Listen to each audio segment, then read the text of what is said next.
Alléluia. Alléluia. Est-ce que Dieu a des enfants dans cette salle ce matin? Est-ce qu'on peut dire à son voisin, bienvenue dans la maison du Seigneur? Et ajouter une bonne parole, une parole prophétique, une parole que le Saint-Esprit t'a donnée ce matin pour quelqu'un. Alléluia, parce que je crois que personne n'est venu ici vide. Alléluia, complètement vide.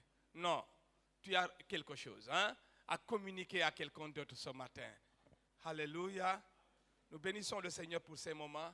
L'heure est arrivée d'écouter la parole du Seigneur, mais avant cela, je voudrais d'abord juste vous communiquer quelques résolutions. Hier, nous avons eu la réunion de tous les responsables de notre église, le conseil composé du pasteur, des diacres, des anciens, des responsables de département, des responsables de sections et des sous-sections.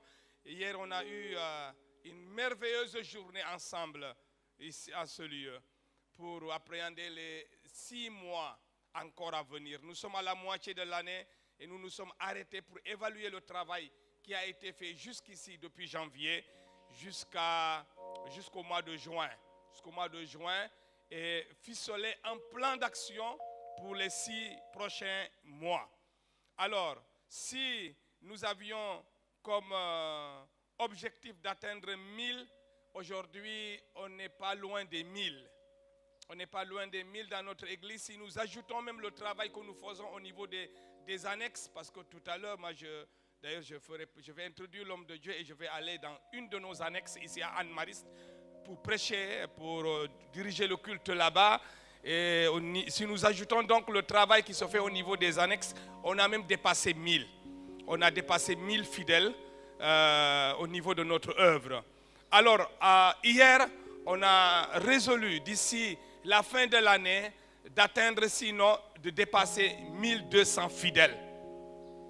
Est-ce que je peux entendre un bruit sur ça? Est-ce que c'est possible qu'on atteigne 1200? Souvenez-vous que Dieu a envoyé Jésus pour le monde. Pour le monde.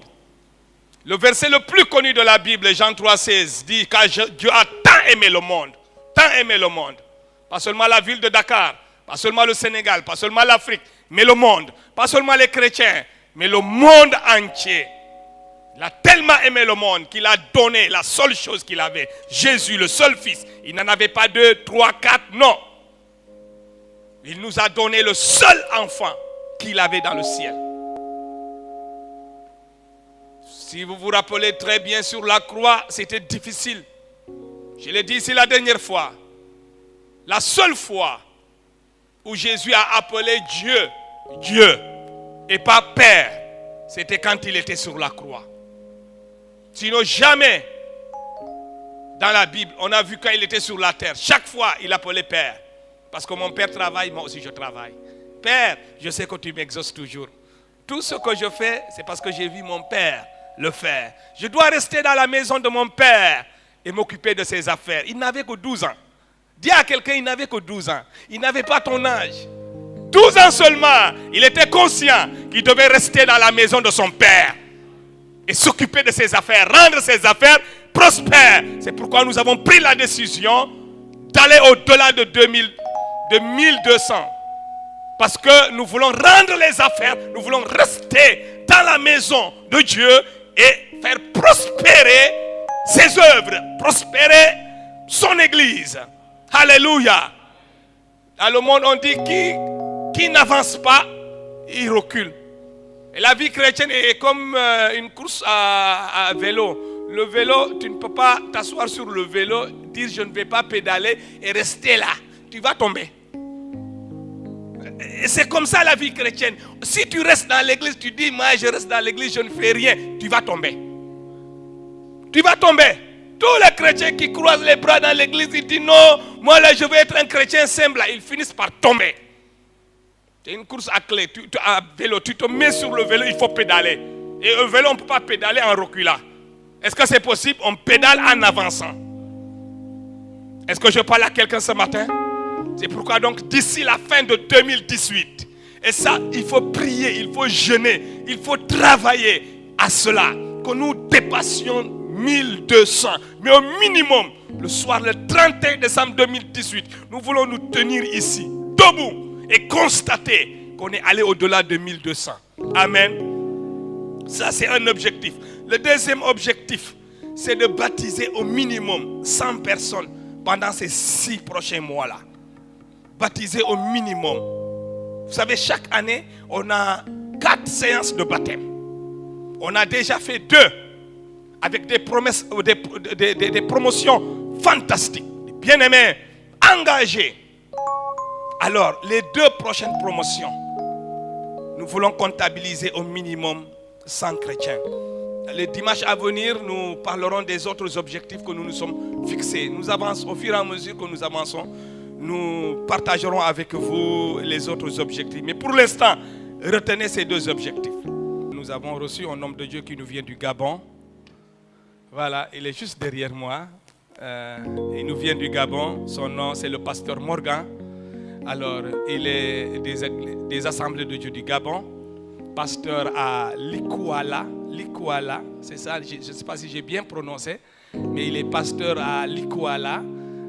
Likuala, c'est l'église mère des assemblées de Dieu du Gabon. C'est là où il est pasteur. Son fils est ici avec nous. Finet, est-ce que Finet est dans la salle? Le petit Finet, comme je l'appelle. Mets-toi debout là. Hein? Voilà.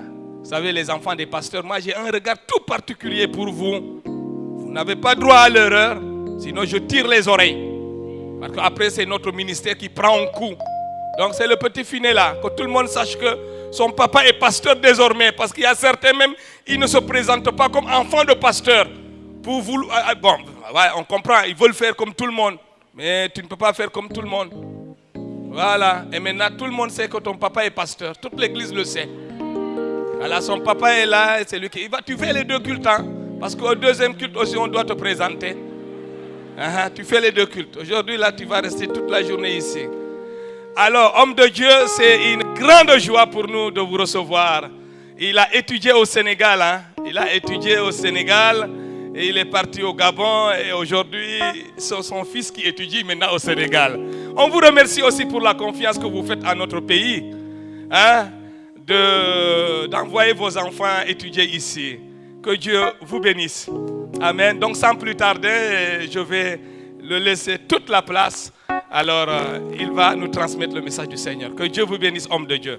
On est très content et très fiers de vous avoir parmi nous. Soyez bénis. Merci.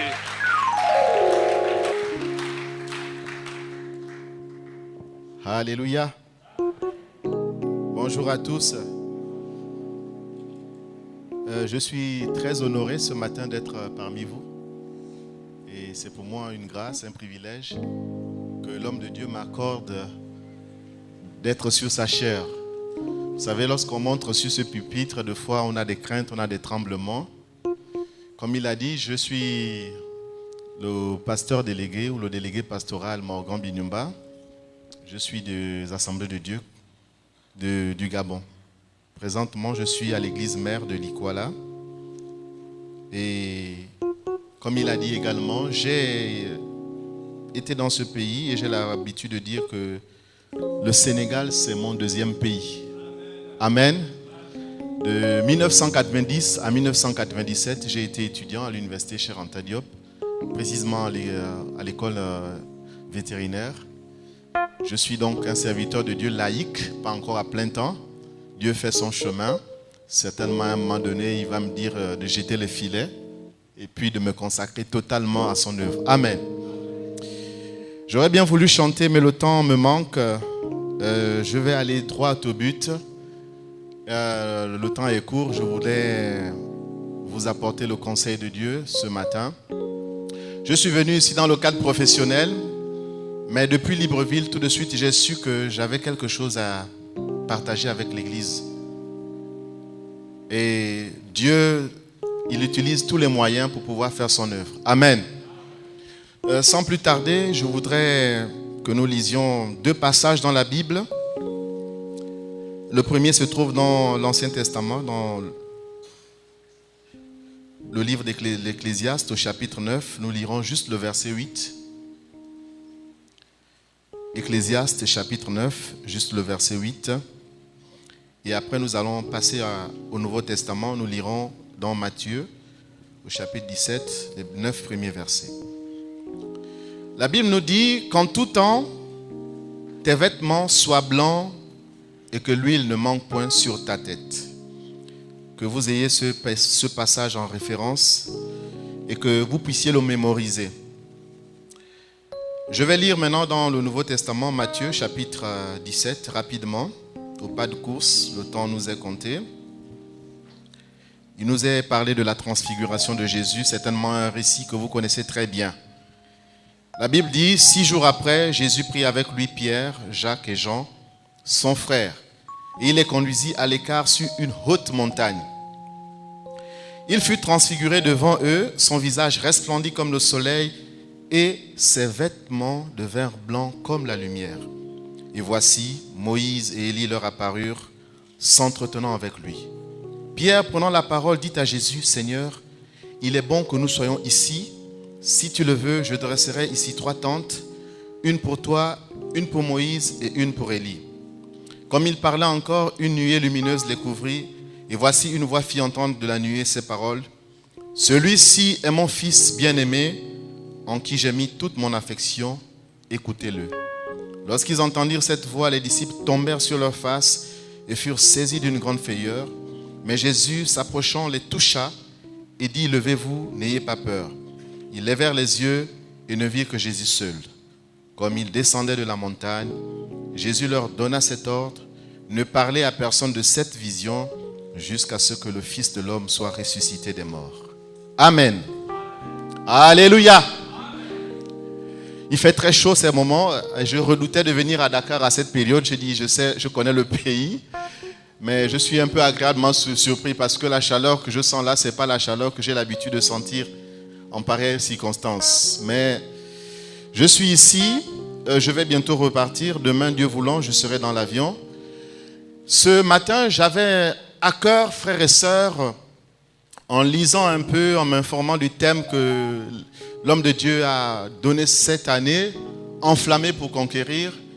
Un peu partout, c'est le même thème qui revient sous certains, avec un peu de variation. Mais ce thème tourne autour du réveil. Le feu du Saint-Esprit. Le réveil, c'est partout la même chose. C'est partout la même chose. Que vous alliez à Libreville, que vous alliez au Sénégal, que vous alliez au Mali, en Côte d'Ivoire, l'Église est debout en ce moment. Et ce matin, je voudrais parler de la sanctification et de la gloire de Dieu. Et le message a pour titre « Les vêtements de l'âme ». Je vois ce matin que nous sommes tous habillés, n'est-ce pas? Moi, je suis en bleu avec un pantalon marron. Il y a certains qui sont en rouge, d'autres qui sont en blanc. Mais nous avons pris soin de nous habiller ce matin. Personne n'est sorti de sa maison sans habit. La Bible est claire. Nous avons un corps, mais nous avons aussi une âme. Nous avons un esprit. Ce corps matériel, nous l'habillons. Mais nous devons aussi savoir que nous avons une partie immatérielle en nous, qui est composée de l'âme et l'esprit. Comme notre corps est habillé, il faut aussi savoir que notre âme aussi a des vêtements. Vous ne le saviez peut-être pas. Nous avons passé du temps ce matin à nous occuper de nos corps. Peut-être mieux que de notre esprit et de notre âme. Nous sommes allés à la douche, nous sommes lavés, nous avons pris soin, et notamment les femmes. Il y a certains qui passent le temps à faire un défilé de mode. On change un vêtement, on prend un autre, on change. Des fois parce qu'on veut paraître, parce qu'on veut impressionner, on veut mettre la plus belle tenue. Comme notre corps est habillé, il faut aussi savoir que notre âme aussi a des vêtements. Mais quels sont les vêtements du chrétien, frères et sœurs? Quelle est la nature des vêtements du chrétien? Comment devons-nous être habillés à l'intérieur de nous? Vous savez, frères et sœurs, la Bible, elle est claire à ce sujet. Lorsque nous lisons ce passage que nous avons pris dans l'Ancien Testament, j'ai reçu ce passage il y a, je ne sais pas combien d'années, peut-être en 1992, pendant que j'étais à la Corniche. J'étais en train de prier un soir. Je priais. Le Seigneur me dit, qu'en tout temps tes vêtements soient blancs et que de l'huile ne manque point sur ta tête. Le Seigneur me dit, si tu veux avoir l'onction du Saint-Esprit dans ta vie, si tu veux impacter la vie, tes voisins, la première condition à remplir, c'est que tes vêtements doivent être blancs. Frères et sœurs, les vêtements de l'âme. Je ne sais pas si Dieu passait au milieu de nous ce matin, frères et sœurs. Si Dieu nous scannait sur le plan spirituel, chacun de nous au laser de Dieu, au scanner, je ne sais pas comment nous allons apparaître ce matin. Il y a certains peut-être qui ont des vêtements blancs bien resplendissants à l'intérieur d'eux, mais il y a certains aussi qui sont habillés en haillons, des vêtements sales, des vêtements déchirés, des vêtements qui ne plaisent pas à Dieu. Et quelquefois nous venons dans la maison de Dieu pour tromper l'homme de Dieu, pour paraître, pour influencer les autres, pour avoir l'approbation des hommes. Mais je vous dis une chose, ne cherchez pas l'approbation des hommes. Cherchez l'approbation de Dieu. Si vous devez être célèbre, ce n'est pas ici. Vous devez être célèbre au tribunal de Dieu. Alléluia. Quelquefois nous cherchons que le pasteur nous voit bien, l'ancien, le diacre. Au-dedans nous sommes sales, nous sommes mal habillés. Nous trompons la vigilance des hommes de Dieu. Mais peu importe. Dieu sonde les reins et les cœurs, dit la Bible. Il nous voit. Rien n'est étonnant de la part de l'Éternel. Rien n'est caché devant lui. Dieu sait comment chacun de nous est habillé ce matin. Si vous prenez Zacharie au chapitre 3, la Bible dit que et l'Éternel me montra Zacharie le souverain sacrificateur qui se tenait devant l'Éternel. Satan aussi était là pour accuser Zacharie. Pourquoi? Parce que Zacharie le souverain sacrificateur était habillé en vêtements sales. Les hommes ne le voyaient pas, mais Dieu le voyait. Frère, si vos vêtements sont sales, vous ne pouvez pas élever la prière à Dieu. Parce que chaque fois que vous êtes en train de prier, le diable va dire que tu es un menteur.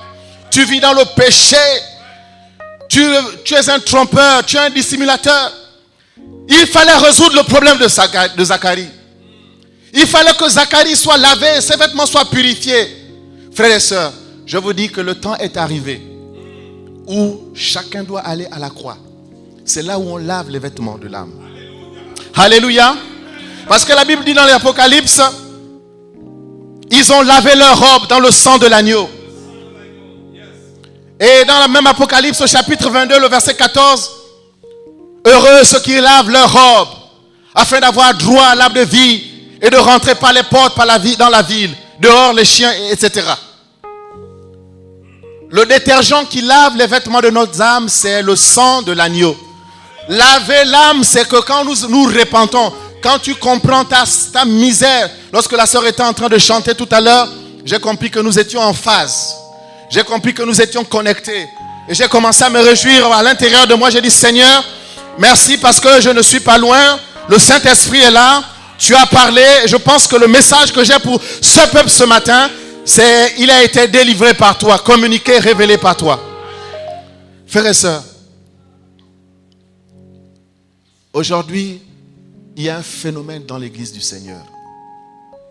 Le matu, le végétariat, le paraître, l'esprit de compétition. Mais vous êtes en compétition avec qui? Votre modèle c'est qui? C'est le pasteur? Votre modèle c'est Jésus. Si vous voulez compétir, rentrez en compétition avec Jésus. Alléluia! Ne rentrez pas en compétition avec un frère. Il y a quelque chose de spécial que vous devez faire. Vous êtes né pour accomplir un but particulier sur la terre.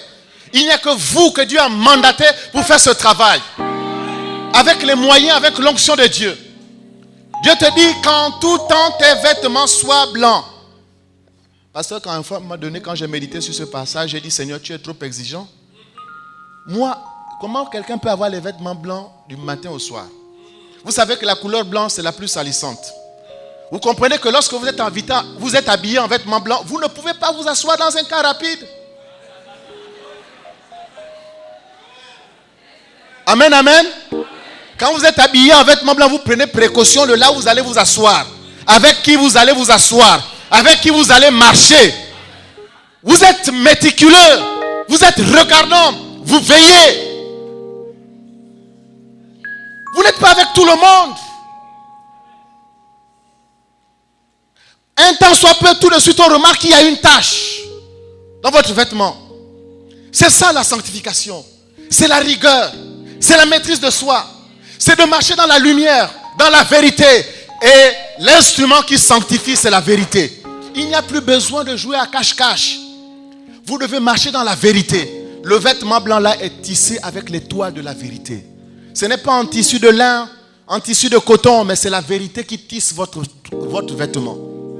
C'est la vérité qui sanctifie. Sanctifie-les par ta parole est la vérité. Ça dit que lorsque Dieu envoie la parole et que tu te découvres dans cette parole, tout de suite, tu dois réparer. Tout de suite, tu dois restituer. Tout de suite, tu dois te mettre en règle. Aujourd'hui, on a fait tellement d'études sur la terre, les normes, il faut être norme. Mais la norme biblique, c'est quoi? C'est la parole de Dieu. La norme chrétienne, c'est la parole de Dieu. C'est ça la norme. Donc, il y a une condition. Enflammé pour conquérir. Mais enflammé, c'est quoi? Mais c'est être revêtu de la puissance du Saint-Esprit. Enflammé, c'est quoi? C'est avoir l'huile de l'onction sur votre tête. Mais vous n'aurez jamais l'huile de l'onction si vos vêtements ne sont pas blancs. C'est imbriqué. La sanctification et la plénitude de l'esprit vont ensemble. La sanctification et la gloire vont ensemble. Vous allez voir que la colombe de Dieu est attirée uniquement par les hommes et les femmes qui sont humbles, qui sont saints, qui sont doux comme Jésus. Lorsque Jésus passe par les eaux du baptême, on dit que la colombe est descendue sur lui. L'Esprit de Dieu est descendu sur lui sous la forme d'une colombe.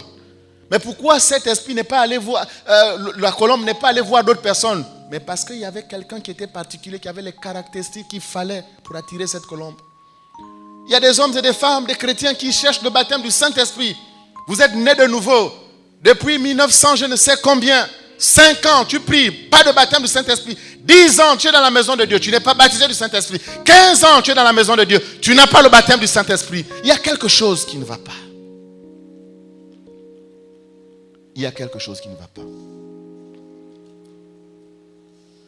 Lorsque vous lisez l'Apocalypse, lorsque vous lisez le message aux 7 églises, il y a quelque chose qui revient toujours. Jésus dit toujours, je sais, je connais tes œuvres, je sais là où tu es. Frères et sœurs, Jésus-Christ connaît qui nous sommes. Amen. Nous devons rechercher avec vraiment la dernière énergie, avoir l'approbation divine. Il faudrait que réellement tu saches ce que Dieu pense de toi. Je connais tes œuvres. Je sais là où tu es. Je sais. Qu'est-ce que Jésus dit de nous? Si tu viens à l'église avec simplement la seule motivation de paraître, de briller, d'influencer les autres, d'être apprécié des anciens, tu as déjà ta récompense. Mais j'ai bien peur qu'au dernier jour, Jésus te dise que je ne te connais pas.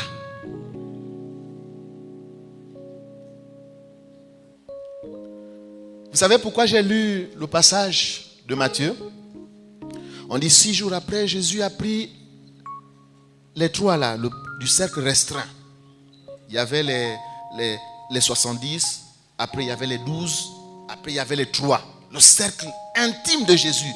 Pierre et les 2 fils de Zébédée, Jean et son frère Jacques. Il les a amenés sur une haute montagne. Et la Bible nous dit que là, Jésus fut transfiguré. Son visage resplendit comme le soleil. Ses vêtements devinrent plus blancs que la lumière. Voilà Élie et Moïse qui apparaissent dans la gloire. Ils commencent à s'entretenir avec le Seigneur. Et Pierre, il commence à parler. Seigneur, il est bon que nous soyons ici. Je vais dresser 3 tentes. Une pour toi, une pour Moïse, une pour Élie. Quelque temps après, la vision disparaît. Ils revoient Jésus comme ils l'ont vu avant. Comme il était. Frère, il y a beaucoup d'interprétations que nous pouvons donner à ce passage. Moi, ce que j'ai reçu du Seigneur, le Seigneur me disait, il dit, tu as vu ça? Pourquoi le Seigneur les a amenés là-bas? Il a voulu que ces disciples-là aient une expérience particulière. Vous voyez, cette transfiguration-là Jésus a voulu montrer à ses disciples ce qu'il était au-dedans de lui. Que les yeux humains ne voyaient pas, mais que les démons voyaient. Alléluia! Alléluia! Quand les démons voyaient Jésus, oh fils de Dieu, tu es venu nous perdre avant le temps. Il disait, chut, taisez-vous. Mais Jésus marchait dans les rues de la Galilée, de la Palestine, comme un simple homme, habillé simplement, avec des sandales, une chemise ou un boubou, une longue robe, comme vous et moi. Jésus, en se transfigurant, il a montré son corps spirituel à ces hommes-là. Pour leur dire, cherchez à être comme moi. C'est là la puissance, c'est là l'autorité. Si vous voulez avoir un impact sur le monde, la guerre là, ce n'est pas avec les kalachnikovs. La guerre là, ce n'est pas avec les couteaux. La guerre là, c'est sur le plan spirituel. Et tel je suis, vous aussi, vous devez être. Alléluia! Alléluia! Ils ont vu la beauté, la gloire intérieure du Fils du Dieu vivant. Ils ont vu la lumière. Ils ont vu la sainteté. Et Pierre a dit, Seigneur, il est bon que nous soyons ici. Après la vision, fini. Quand il ouvre les yeux, c'est Jésus, comme d'habitude. Mais qu'est-ce qui s'est passé? Jésus a dit, ce que vous avez vu là, c'est ce que les démons voient. Alléluia. Ce que vous avez vu là, c'est ce que les yeux spirituels voient. Mais je veux que vous soyez comme ça. Alors, vous devez rechercher ça toute votre vie. Vous devez investir tous vos moyens pour être comme ce que vous avez vu. Alléluia. Mais ça n'arrive que lorsque nous sommes arrivés sur une haute altitude. Haute montagne. Frère, il y a des degrés de sainteté que nous n'atteindrons jamais si nous ne sommes pas des hommes de prière. Il y a des péchés qui nous collent sur la peau. Des fois, vous jeûnez même. Le péché dit que je ne te quitte pas. Jeûne et prière. Le péché dit, je suis là. Jeûne et prière, la tentation est là. Tu dis, mais ça ne sert à rien. Mais Dieu te dit de persévérer. Alléluia. Dieu te dit de persévérer. Un jour, il va t'amener au large. Ce matin, frères et sœurs, voilà le message que j'avais pour vous en quelques petits mots. Peut-être que je ne vais pas prêcher la même chose au second culte. Mais je voudrais simplement attirer l'attention des uns et des autres et de l'église de Bethel. Mes frères et sœurs, je suis votre frère en Christ. J'ai vécu dans cette nation, dans cette ville de Dakar. Je connais la dureté du terrain sur le plan spirituel. Une atmosphère lourde sur le plan spirituel. Mais vous ne pouvez pas affronter l'ennemi. Vous ne pouvez pas affronter l'ennemi si vous n'êtes pas revêtu de la gloire de Dieu. Vous n'êtes pas revêtu de l'onction du Saint-Esprit. Vous n'avez pas l'huile sur la tête. Dieu vous donne deux conditions, deux choses à faire. En tout temps, vêtements blancs et que l'huile ne manque point sur ta tête. Amen. Tu dois avoir les vêtements blancs en tout temps. Et l'huile ne doit pas manquer sur ta tête. L'huile de l'onction du Saint-Esprit. Avant, cette huile, dans l'Ancien Testament, était réservée à une certaine catégorie de personnes. C'était les rois qui étaient loin. C'était les sacrificateurs qui étaient loin. C'était les prophètes qui recevaient l'huile de l'onction. Mais aujourd'hui, nous sommes tous sacrificateurs du Dieu très haut. Alléluia! L'onction du Saint-Esprit est ton partage et mon partage. Nous pouvons aussi être tous loin de l'Esprit pour accomplir une œuvre particulière. Vous voyez, ne dites pas que le pasteur là, avec les diacres et les anciens peut-être, c'est eux à qui Dieu a donné le travail. Non, il y a une œuvre particulière à laquelle Dieu t'a appelé sur cette terre. Si tu ne connais pas encore ce que tu es venu faire sur cette terre, c'est le moment de chercher. Si tu ne sais pas pourquoi Dieu t'a envoyé ici au Sénégal, c'est le moment de chercher. Pour terminer, je vais vous rendre juste un petit témoignage. En 1992, j'ai fini les examens à l'école vétérinaire. Par la grâce de Dieu, je passais en année supérieure et je passais en première session. J'ai dit à Dieu, Seigneur, je ne veux pas rester dans ce pays-là. Tu vois la chaleur qu'il fait. Je pars chez moi au Gabon. Je ne reste pas ici parce que je ne veux pas passer 3 mois à ne rien faire à Dakar sous la chaleur. Au moins, si j'étais en recalé pour la seconde session, je devais étudier. Mais je ne vais rien faire ici. Vous savez ce que le Seigneur a dit? Bon, comme tu veux partir, je vais voir là où tu vas partir. Le Seigneur m'a bloqué. Que s'est-il passé? Je devrais avoir mon billet de vacances envoyé par l'État gabonais. L'État gabonais a oublié mon billet. Ils ont bloqué ça aux bourses de stage. Ma dernière bourse du 3e trimestre, quand elle est arrivée, J'ai dépensé la bourse rapidement. Je me suis dit, mais je vais au pays, je n'ai pas besoin de... Si j'avais la bourse avec moi, je devrais acheter mon billet. J'ai dépensé tout l'argent. À l'époque, il y avait le bateau de la marine gabonaise qui était venu ici. Et je suis allé voir le conseiller militaire. J'ai dit, conseiller, moi je veux aller au Gabon. Je n'ai pas d'argent, je n'ai rien. Il faut me mettre même dans le bateau de la marine. Il m'a dit, ah, toi tu es un civil. Tu ne peux pas voyager dans le bateau de la marine. Je ne peux pas prendre cette responsabilité.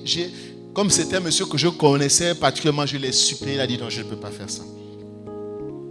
Donc, j'ai épuisé tous les moyens pour pouvoir aller au Gabon. Le Seigneur a bloqué toutes les portes.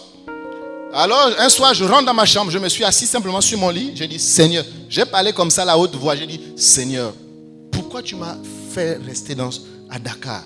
Je fais quoi ici? Le Saint-Esprit me répond de façon claire et nette sur place. Commence à prier pour le réveil de ce pays. Alléluia. Commence à prier pour le réveil de ce pays. J'ai dit, Seigneur, je fais quoi? Alors je suis parti, j'ai vu un frère, un deuxième, un troisième. Nous avons commencé à prier pendant trois fois dans la semaine. Lundi, mercredi, vendredi, nous prions tous les jours au temple évangélique de 19h à 21h. Mais je vous dis, nous étions venus pour prier pour le réveil du Sénégal. Mais nous avons passé 2 mois à prier pour notre propre réveil. Seigneur, sauve les âmes. Seigneur, envoie le feu dans le Saint-Esprit. Non. Il ne s'agit pas d'abord de sauver les âmes.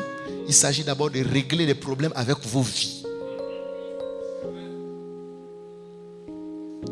2 mois de repentance, pasteur, au temple évangélique. Pasteur Abel Ouedraogo n'est plus ici. Mais s'il était ici, vous aurez rendu témoignage.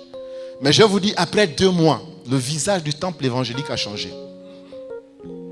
Nous sommes passés à 2 cultes. Le pasteur a été mis au courant qu'il y avait un groupe de jeunes qui priaient ici. Les choses que la jeunesse ne faisait pas, on a vu les baptêmes du Saint-Esprit, les guérisons instantanées, avec parole de connaissance, les dons de l'Esprit se manifestaient ici. On a vu un réveil dans l'église du temple évangélique.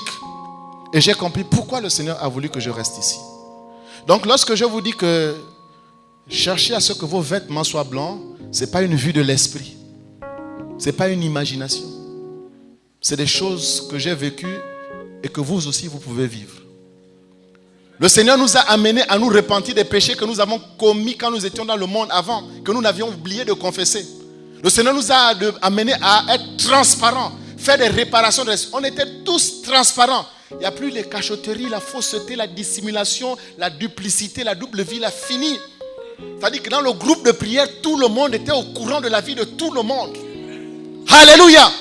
Vous ne pouvez pas venir prier ensemble et vous n'êtes pas en accord. Les gens qui étaient dans la chambre haute, les 120, pendant 10 jours, ils ont dû régler certaines questions. La Bible ne vous dit pas cela. Mais je vous dis que pendant 10 jours, les gens ont passé à s'humilier, à se repentir.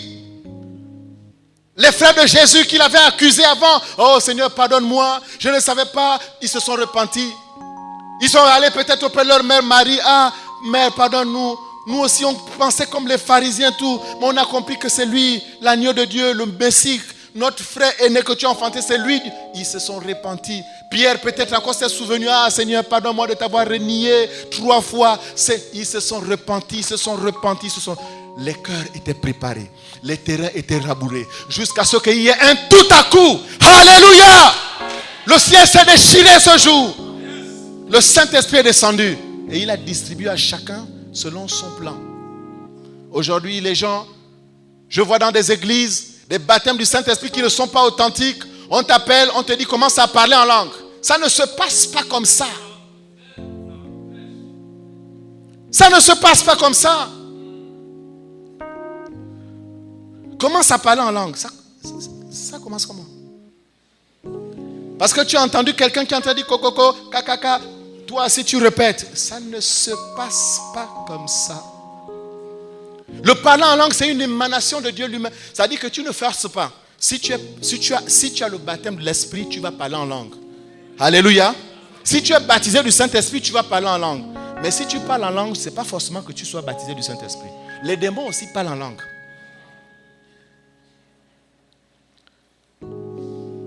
Cherchez l'authenticité. Cherchez ce qui est vrai. Cherchez à plaire à Dieu. Plus de compétition dans l'église, plus de matchs vus. Le végétariat, on en a trop vu, frères et sœurs. Et l'église du Seigneur souffre aujourd'hui de la mauvaise réputation. De fois aujourd'hui, quand tu dis tu es un pasteur, tu es un homme d'illusion. Voilà encore ce vendeur d'illusions. C'est comme ça qu'on nous appelle maintenant, les vendeurs d'illusions. Nous sommes arrivés à la croisée des chemins. Le monde doit savoir qui nous sommes. Alléluia. Enflammés. Trempés dans le feu. Baptisés de feu. C'est ça que Dieu veut.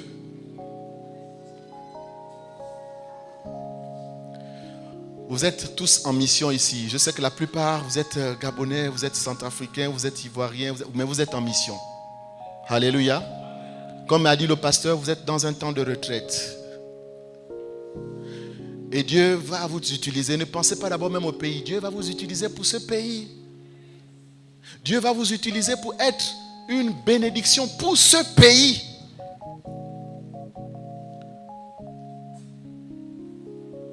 Les vêtements de l'âme.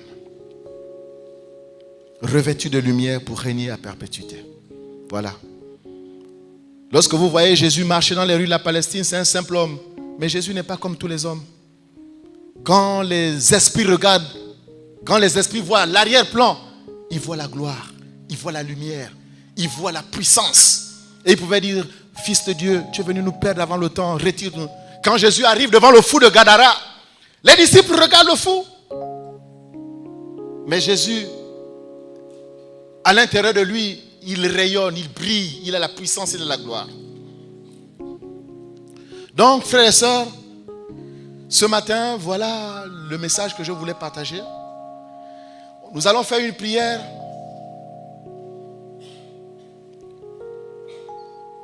Ce que Dieu veut, c'est notre sanctification, dit la parole de Dieu dans Thessaloniciens.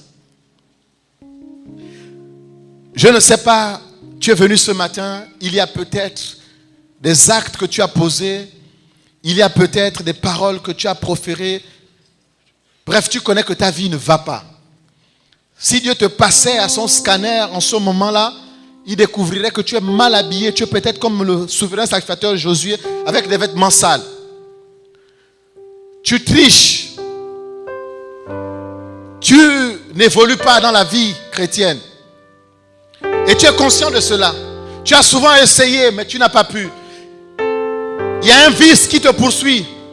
Et à chaque instant, tu retombes dans le même péché. Tu te lèves, tu te retombes, tu te lèves, tu te retombes. Ça ne peut pas continuer comme cela. Si tu te reconnais ce matin dans cet état, je te prie simplement à ta place de te lever. Moi, je vais prier pour toi. Ne regarde pas à gauche, ne regarde pas à droite. Ne cherche pas à savoir que si je me lève, les gens vont savoir que je vis mal. Ça, ce n'est pas ton problème.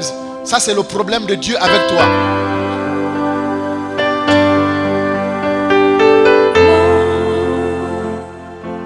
Plus blanc que neige,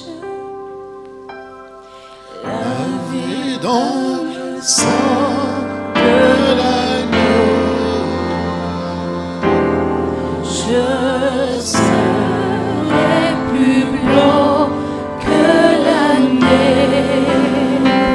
Blanc, plus blanc, blanc, plus blanc que neige,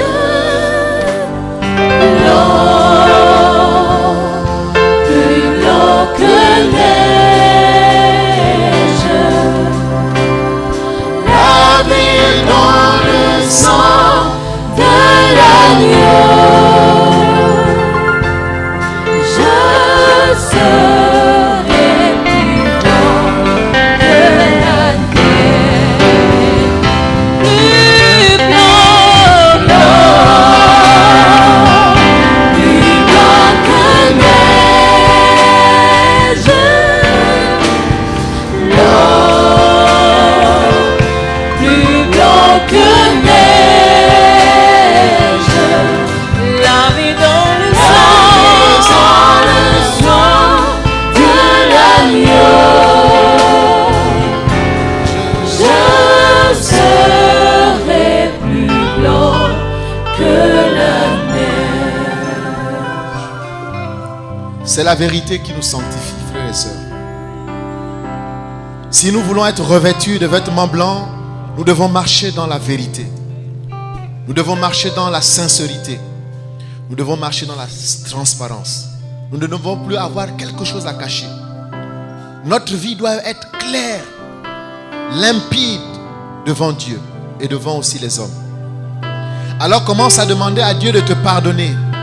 Pour tout péché que tu commets encore, commence à demander à Dieu de te donner la délivrance. Là où tu es encore en train d'échouer, là où tu tombes et tu te relèves. Demande à Dieu de te purifier, de te sanctifier. Alors nous élevons la voix, chacun prie pour lui. Après je vais prier pour tout le monde. Seigneur notre Père et notre Dieu. Glory to you, Jesus Christ. Thank you, Lord. We magnify your holy name, Jesus. We magnify your holy name, Jesus Christ. Oh, we thank you, Lord. Praise to you. So living God you are. Holy, holy you are. Almighty God.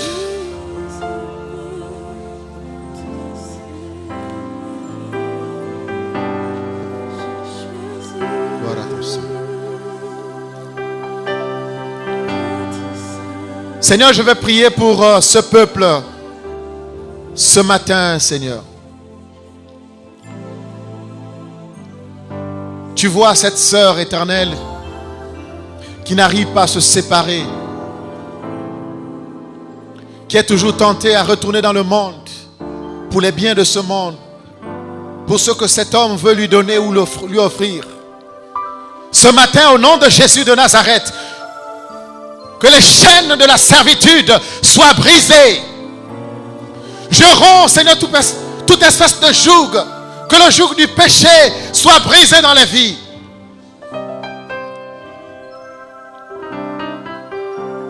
Saint-Esprit, passe dans les rangs. Sanctifie les vies. Donne à chacun, Seigneur puissant, de vivre dans la lumière. De vivre dans la transparence, dans la vérité. Je mets fin à la fausseté dans les vies, au nom de Jésus. Je mets fin à la duplicité dans les vies, au nom de Jésus. Je mets fin à la dissimulation dans le nom de Jésus. Je mets fin au mensonge dans le nom de Jésus. Je mets fin à la double vie dans le nom de Jésus. Maintenant, Seigneur, que la vérité règne, que la transparence règne, que l'amour de Dieu l'emporte dans nos vies. Que la crainte de l'Éternel s'installe et soit inscrite en lettres d'or sur les tables de nos cœurs ce matin au nom de Jésus.